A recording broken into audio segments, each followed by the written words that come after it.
Have you ever wondered where the idea of artificial intelligence really began?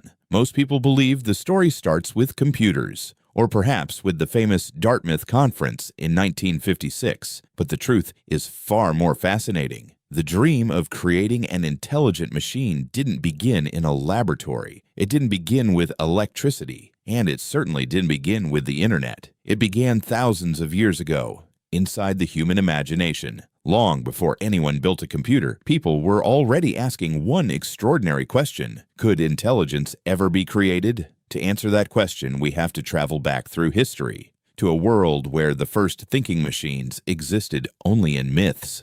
Thousands of years ago, civilizations around the world told stories about artificial beings. In ancient Greece, legend spoke of Talos, a giant bronze guardian said to protect the island of Crete. According to mythology, Talos could move, make decisions, and defend the island against invaders. Of course, Talos wasn't real, but the idea behind the story was remarkable. Humans imagined building something that could act on its own. Across the world, similar stories appeared. Ancient Chinese writings described mechanical servants. Medieval inventors imagined automated musicians and moving statues. These weren't scientific inventions. They were dreams. But dreams often become the first step toward discovery. Without realizing it, humanity had planted the very first seeds of artificial intelligence. Centuries passed. Science slowly replaced mythology. People no longer asked whether magical beings could exist. Instead, they asked whether machines could perform human tasks. During the Renaissance, brilliant minds began designing incredible mechanical devices. Among them was Leonardo da Vinci. Today, he's remembered as one of history's greatest artists, but he was also an extraordinary engineer. Around the late 15th century, Leonardo sketched plans for a mechanical knight. According to his designs, the machine could sit, stand, move its arms, and even open and close its jaw using gears and pulleys. It wasn't intelligent, but it demonstrated something important. Machines could imitate human movement. That realization inspired generations of inventors. If machines could copy our bodies, could they someday copy our minds? By the 17th century, mathematics was changing the world. One philosopher, Gottfried Wilhelm Leibniz, believed human reasoning itself might follow logical rules. If reasoning was based on rules, perhaps those rules could be written down. And if they could be written down, could a machine one day follow them? It was a revolutionary idea. Centuries before computers existed, Leibniz imagined a universal system of logic that could solve problems through calculation. The technology didn't exist, but the concept did. For the first time, intelligence was being viewed not as magic, but as something that might be understood. The Industrial Revolution transformed society. Steam engines powered factories. Machines replaced manual labor. Every year, technology seemed capable of doing something previously thought impossible. Then came one of history's most overlooked visionaries, Charles Babbage. In the 1800s, Babbage designed what many consider the world's first programmable computer. He called it the Analytical engine.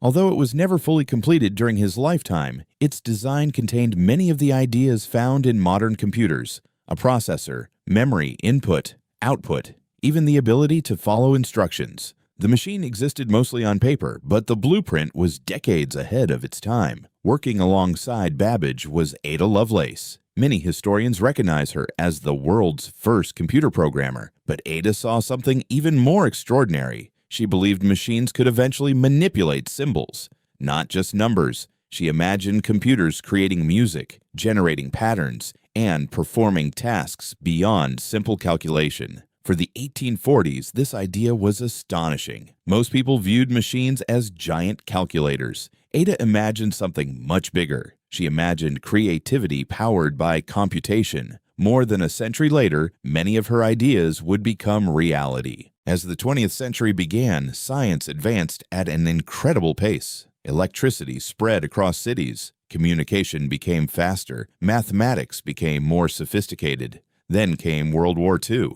The conflict accelerated technological innovation. Governments invested heavily in machines capable of solving complex calculations. These early computers filled entire rooms. They consumed enormous amounts of electricity, yet compared with today's smartphones, they were astonishingly limited. Still, they proved one important fact: Machines could process information at incredible speed, but there was a question no one could answer. Could they do more than calculate? Could they reason? Could they learn? One young British mathematician became fascinated by that question. His name was Alan Turing. Rather than asking whether machines looked intelligent, he asked whether intelligence itself could be reproduced. His ideas would challenge everything scientists believed about thinking. But Turing wasn't working alone. Across the world, mathematicians, engineers, and philosophers were beginning to explore similar questions. Slowly, a new scientific revolution was taking shape. The pieces were finally coming together. Then something unexpected happened. In 1943, two researchers, Warren McCulloch and Walter Pitts, published a paper proposing a mathematical model inspired by the neurons of the human brain. It wasn't a real brain, but it showed that simple artificial neurons connected together could perform logical operations. This was one of the earliest foundations of what we now call neural networks.